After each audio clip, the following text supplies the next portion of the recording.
இருக்கிறாங்க. சகோதரி புலனாலை அறியாதவர்கள் யாரும் கிடையாது இந்த ஏரியாவில். அவர்கள் ஆண்டோட நாமத்திலிருந்து ஒரு சிறு சாட்சி. நான் ஒரு இந்து குடும்பத்தை சேர்ந்தவன். என்ன இந்த ஊர்ல எல்லாருக்கும் நிறைய தெரியும். தெரியாதவங்க திருமணம் ஆயிட்டு நல்லா 2 குழந்தைகளை பெற்றெடுத்தேன். பெற்றெடுத்த பிற்பாடும் எனக்கு 2வது குழந்தைய பெற்றெடுத்த பிற்பாடு 6 வருஷம் நல்லா இருந்தேன். 6வது வருஷத்துல எனக்கு டியூப்ல கன்சீவ் ஆயிட்டேன் 2 முறை. அந்த டியூப்ல கன்சீவ் ஆனது லெஃப்ட் அண்ட் ரைட் எடுத்தாங்க.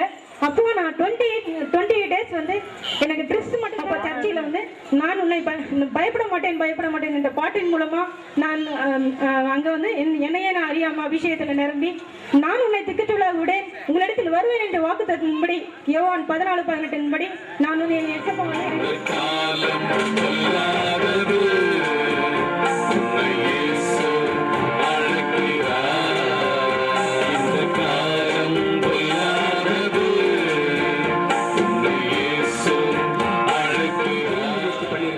பண்ணிக்கொண்டிருக்கிறார்கள்.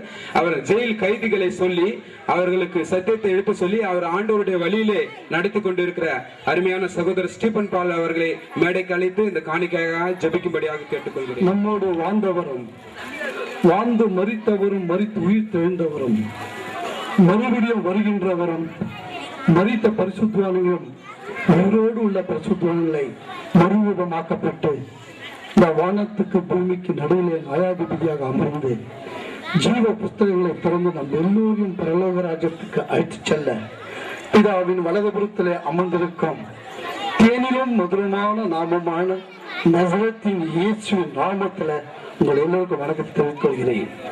இயேசுவின் நாமத்திலும் பரிசுத்தாவினுடைய ஒத்தாசில உங்களை கெஞ்சி கேட்கின்றேன் என் அருமை பிதாவே. அதிபரும் தலைவருமாகிய திரு அண்ணாமலை அவர்கள் ஐயா அவர்களுக்கு ஆடை அணிவித்து இயேசுவின் நாமத்தினால அவர்களுக்கு வரவேற்பு கொடுக்கிறோம். நம்முடைய செய்திக்கு அவர்களுக்கு ஆர்கனைசேஷனுடைய அதிபர் அவர்கள் அவர்களுக்கு வரவேற்று அறிவித்தாங்க. ஒரு ஆடை வைத்து அவருக்கு நன்றி வரவேற்பு நம்ம